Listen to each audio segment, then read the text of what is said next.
Airports are a strange paradox, an organized chaos where routine meets unpredictability. On this particular morning at Dallas Love Field, the usual hum of rolling suitcases and distant flight announcements created a familiar backdrop.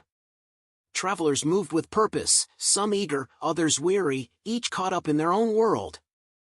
But among them, one man stood out, not by design, but by the quiet authority he carried. His name was Terence Whittaker, a retired Marine who had dedicated 22 years of his life to service. The deep lines on his face spoke volumes, tales of courage, of loss, of sacrifices most people would never comprehend. By his side, moving in perfect sync, was Duke, a Labrador so strikingly golden, it seemed to catch the glow of the overhead lights. Duke wasn't just a companion, he was a lifeline, the steady presence that anchored Terence in the face of the unseen battles he still fought. His harness, adorned with official service dog credentials, was as much a badge of honor as the Marine insignia Terence had once worn. He had made this journey countless times before, always prepared, always aware. Today should have been no different. As they approached the security checkpoint, familiar sights and sounds unfolded, families rushing to their gates, business travelers buried in their phones. A few children spotted Duke and grinned, pointing excitedly. Terence gave them a polite nod, used to the admiration his well-trained companion often drew. Everything about this moment felt routine. But routine, as he would soon discover, had a way of unraveling when least expected. His destination was Phoenix. His reason? Family. His sister had just recovered from surgery, and he had promised to be by her side. For Terence, family was an unbreakable bond, and this trip was a promise he couldn't let fall through. The sight of Gate 307 in the distance brought a small wave of relief. He was almost there. With Duke's steady presence beside him, he stepped forward, handing over his boarding pass. The agent at the counter took it, but instead of the usual quick scan and polite exchange, she hesitated. Her gaze flickered between Terence and Duke, her posture shifting uneasily. Something was wrong. "Sir, I'm sorry, but we can't allow the dog on this flight," she said, her voice professional but firm. A pause. A heartbeat stretched too long. Terence frowned, his expression calm, though his gut twisted in disbelief. "Excuse me?" His voice remained level, but there was an edge beneath it. "Duke is a certified service dog. All his papers are in order." The agent's fingers hovered over the mouse, her uncertainty clear. "I understand, sir, but we've had some complaints about dogs on flights recently. It's a liability issue." "Liability?" The word dropped between them like a lead weight, absurd in its implication. Around them, the hum of airport life continued, oblivious to the storm brewing in this small pocket of space. Terence's eyes held steady, locked onto hers. "Ma'am, this isn't a pet. Duke is my service dog. He helps me manage my disability. I've flown with him dozens of times, including on this airline. I'm not sure I understand the problem." The agent's gaze wavered, darting to her supervisor's desk as if seeking silent reinforcement. Her hesitation was brief but telling. "I'm sorry, sir. It's policy." Policy.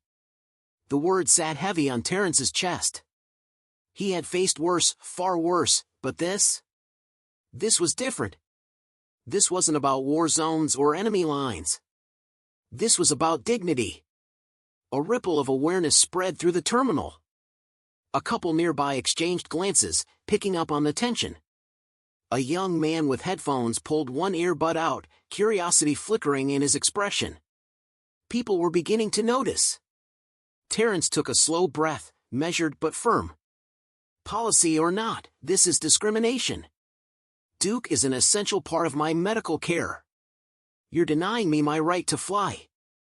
The agent's stance didn't change, but there was hesitation now, cracks in the unwavering professionalism.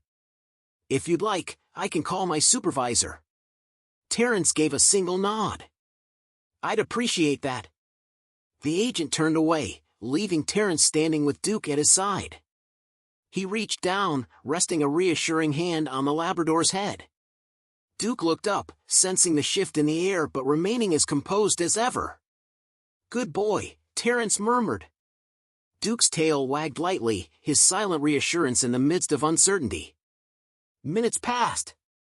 The murmurs in the surrounding crowd grew louder.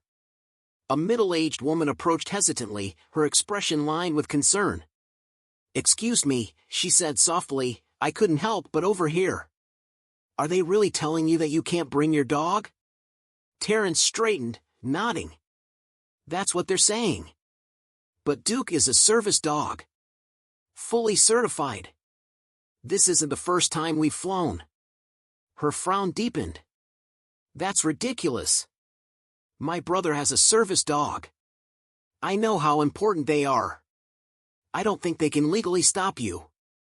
Terence appreciated the support, but he knew better than to trust what should be versus what was enforced. "We'll see what the supervisor says." A businessman, seated nearby with his laptop open, glanced up. "I'm pretty sure the ADA protects service animals," he commented, just loud enough for the growing group to hear. A young mother holding a toddler nodded. "It's wrong to treat someone who served our country like this." The tide was shifting, the weight of public scrutiny creeping into the situation. Terence felt it, the energy in the air changing, the growing momentum behind him. But he also noticed the silent observers, those who kept their distance, their expressions unreadable. Were they indifferent? Afraid to get involved? The uncertainty gnawed at him, but he kept his focus sharp. Finally, the supervisor arrived, a man in his late 40s, his sharp suit and clipboard signaling authority. His name tag read Mr. Sullivan. He approached with the air of someone accustomed to diffusing tension, but the weight of the watching crowd made him visibly uneasy. "Mr. Whittaker," he began, his tone carefully neutral. "I understand there's been some confusion. Let's see if we can resolve this." Terence met his gaze, unflinching. "There's no confusion. Duke is my service dog, and he's allowed to fly with me. I have his paperwork right here." He reached into his bag, retrieving the neatly folded documents, extending them with a steady hand. Sullivan took the papers, scanning them with an unreadable expression. But instead of a swift resolution, his next words only deepened the divide. "Your documents are in order," he admitted, "but we've had complaints from other passengers about animals on board. We have to take everyone's comfort into consideration." A wave of gasps and murmured protests rippled through the crowd. "That's outrageous," someone called out. "He's a veteran, for God's sake," another voice chimed in. The weight of the moment settled over Terence. This wasn't just about him anymore. This was about something far greater. The Marine in him, the man who had led troops through chaos, knew this was a battle worth standing for. He squared his shoulders, his voice unwavering. "I understand you have policies, Mr. Sullivan, but—" His voice cut through the tense air, steady but edged with a force that commanded attention. "Those policies can't override the law. I've served this country, and Duke is part of how I live my life now. Denying us entry isn't just an inconvenience, it's a violation of my rights." A ripple of agreement moved through the crowd like a current gaining strength. The businessman who had spoken earlier stepped forward, his voice rising with conviction. "He's absolutely right. You're walking on thin ice here, Sullivan.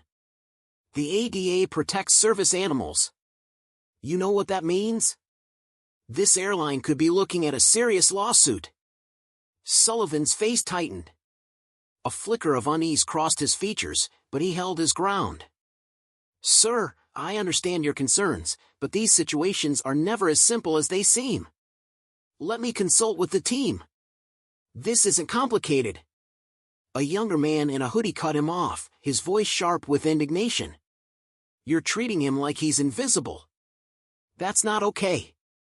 The crowd, emboldened by the growing defiance, raised their voices in support. A young mother, balancing her toddler on her hip, took a step forward. "If this is how you treat someone who served this country, what does that say about the rest of us? Do better." The words struck deep. Terence felt a surge of gratitude for the voices rallying behind him, but his focus remained locked on Sullivan. He met the airline employee's eyes with a gaze steady and unwavering. "I'm not asking for special treatment," he said, his tone calm but firm. "I'm asking for what's fair. Duke isn't a luxury, he's a necessity." Sullivan shifted uncomfortably under the weight of the crowd's disapproval. His eyes darted around, looking for an escape, but before he could retreat, another figure emerged.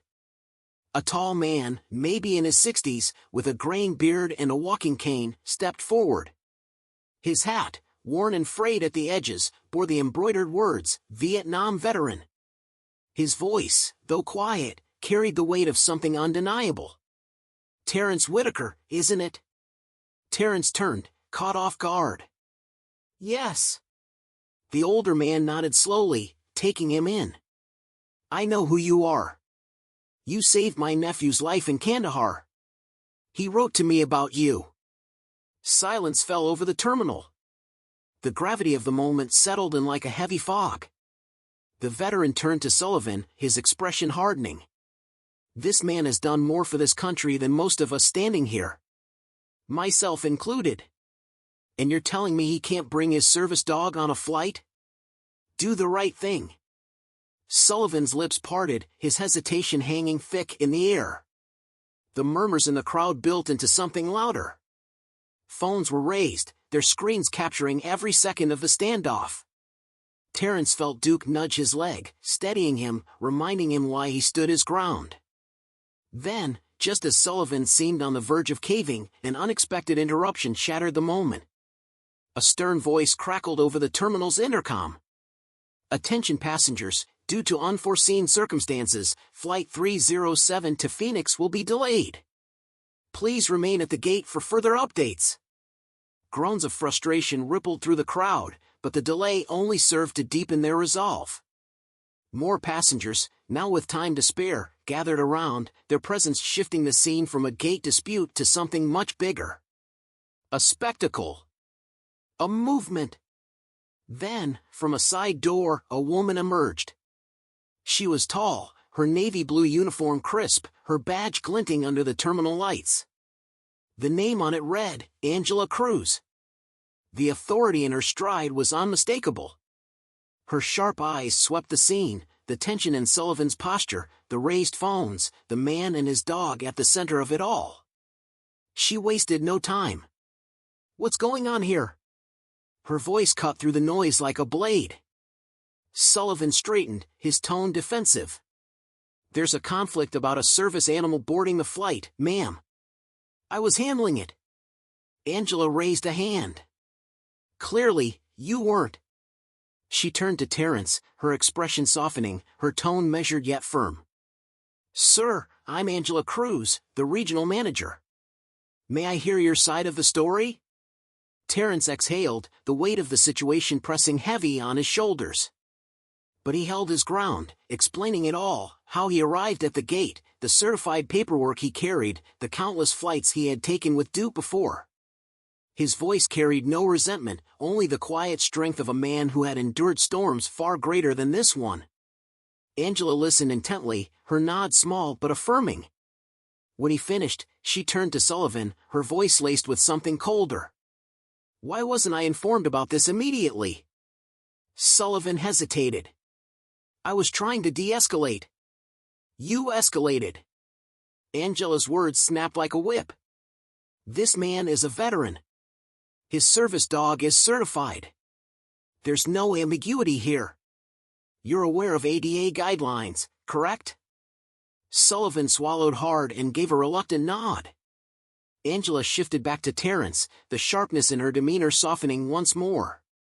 "Mr. Whittaker, I deeply apologize for the treatment you've received today. This is not reflective of our values." The crowd murmured their approval, but Terence wasn't ready to let the issue rest. "I appreciate your apology, Ms. Cruz, but this isn't just about me. This happens to veterans. To people with disabilities. To anyone who doesn't fit into what's comfortable for others. And it needs to stop." Angela's expression turned solemn. "You're right. And I'll personally ensure this is addressed at the highest level. Please, allow me to escort you and Duke onto the flight." A wave of applause broke through the tension, voices calling out words of encouragement. Terence looked around, nodding in gratitude at those who had stood beside him. But before he could move, the older veteran with the cane stepped forward once more. "This isn't over yet." His voice was low, but the resolve in it was unshakable. "People need to see this. This needs to go public." Terence hesitated. He wasn't one for the spotlight, but there was no denying the weight of the moment. The crowd, the support, the silent phones capturing everything, it had already grown into something beyond him. As Angela led him toward the boarding area, the question lingered in the air. Would this moment be the spark for real change? By the time Terence settled into his seat, the energy from the terminal hadn't faded. Passengers continued murmuring, phones still aimed at the jet bridge, social media already ablaze with the unfolding story. Angela crouched beside him in the aisle, her professionalism giving way to something more personal. "Mr. Whittaker, I truly am sorry. This never should have escalated." Terence met her gaze, his voice quiet but steady. "It's not about the apology. It's about making sure this doesn't happen to someone else. What if this had been someone without the confidence to push back? Someone without a crowd to back them up?" Angela looked down, her fingers tightening on her clipboard. "You're right. And I promise, we'll address this internally. But the public response?" She glanced at the phone still aimed at the plane. "That's out of my hands now." Terence turned to the window, watching as the terminal faded from view. How many moments like this had gone unnoticed? How many quiet indignities had been swept under the rug? This time, at least, the world was watching. But this time, something was different. Strangers had stepped forward, their voices raised in a collective response. The plane began to taxi down the runway, but the tension still clung to the air. A flight attendant approached, her hand steady as she carried a tray of water bottles. She knelt down slightly, her voice low but sincere. "Sir, I just wanted to say thank you for your service, for standing up out there. My father's a Marine too. What you did matters." Terence nodded, his smile faint but filled with gratitude. "Thank you," he replied softly. The flight passed without incident, but the weight of what had happened at the gate lingered. Terence could feel it, like an electric current vibrating through the cabin. It wasn't coming from him or Duke, it was the passengers around him, the ones who had witnessed it all. Their whispered conversations filled the space. "It's going viral," one murmured. "Already trending on Twitter," another added. By the time the plane touched down in Phoenix, Terence's phone was alive with buzzing notifications. Family, friends, even people he hadn't spoken to in years had reached out, sending links, texts, and emails. The incident had already made headlines, local news stations were covering it, and hashtags like #SupportTerence and #VeteransRights were trending. As he disembarked, Angela was waiting for him by the gate. Her expression was serious, but there was a touch of urgency in her voice. "Mr. Whittaker, I think you should know the airline's PR team is already preparing a public statement. This story has blown up more than we anticipated." Terence raised an eyebrow, intrigued. "Bigger than I anticipated, too," he said. Angela hesitated for a moment, then spoke again, carefully considering her words. "If you're willing, I think it might be worth speaking to the press yourself. You have a voice people want to hear right now, and it could make a difference." Terence didn't respond immediately. He glanced down at Duke, who stood calmly by his side, scanning the terminal as if nothing unusual had happened. After a beat, he nodded. "I'll think about it."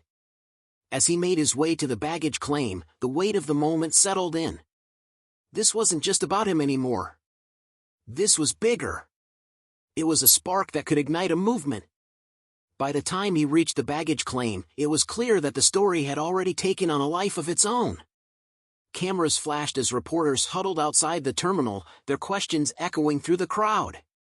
"Mr. Whittaker, can we get a statement? What are your thoughts on the airline's actions? What do you hope comes from this?" Terence hesitated.